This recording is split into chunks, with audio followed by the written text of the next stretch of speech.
One morning, as I scribbled in my journal, a story began to unfold. In verse, at first. That's how it sometimes goes. A fictional character set in history. A woman fascinated by language and with dreams, exotic sounds and unearthly melodies. Let me introduce I Am Magpie. Long ago, and not so far away, in fact here in Sydney, where my own forebears arrived on a death ship called Neptune, our Eliza Collins was already here, having arrived in 1788. We hear her inner voice as she takes center stage. We are her audience. We first meet Eliza in the spring of 1789 in a fledgling colony on the other side of her known world. A woman of the enlightened age, cavalier with her freedom and empowered by her dreams, Eliza has journeyed to a new land with a theory, a social contract, informed partly by her own brand of mysticism and partly by self-taught empirical thought. A natural loner, an introspective observer, and a lucid dreamer, we are invited to Eliza's interior mind and introduced to her awakening thoughts, shared only with her neighbour and friend, Meg.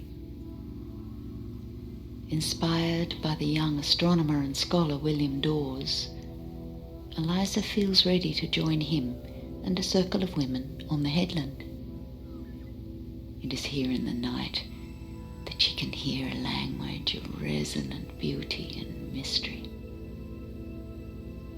And in her dreams, she hears deep intoning and luminous melodies, and can almost touch the elusive beings that dwell among the stars. We follow Eliza as she moves blindly between reality and her dreams, making little progress. Through reading her sea journal to Meg, we meet a younger Eliza and also witness the emergence of a deeper, more passionate spirit.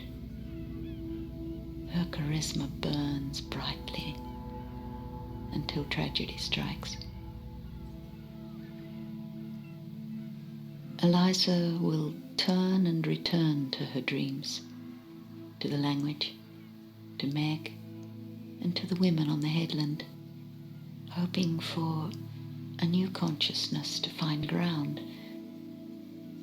How can she lift the darkness that surrounds her and that also somehow remains within her? You perhaps already know how things turn out in 1791 when there is a shift in colonial power.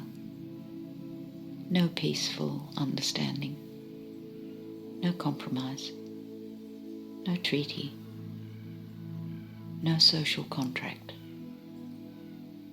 Yet Eliza and Meg stay on to face each day gently, quietly, invisible on the fringe.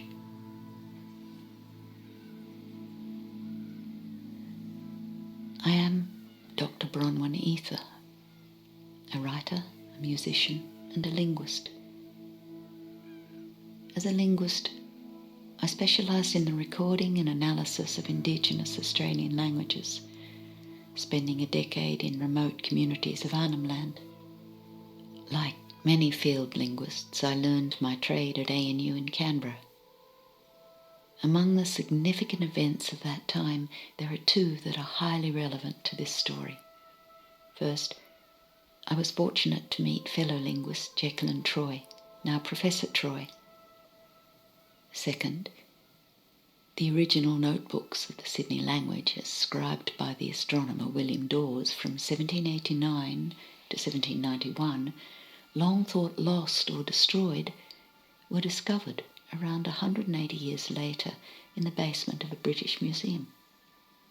Professor Troy, herself a First Nations woman, researched and analysed these notebooks and went on to publish The Sydney Language in 1994. With Professor Troy's permission, her book inspires the kernel of the language used by the Yura people in this story. Therefore, if you so desire, you'll gain some insight into the beauty and mystery of the language of Sydney as it was spoken in the first 3 years of colonisation. Join me as we meet Eliza Collins and follow an imagined journey through the first few years of settling on the land of the Yura.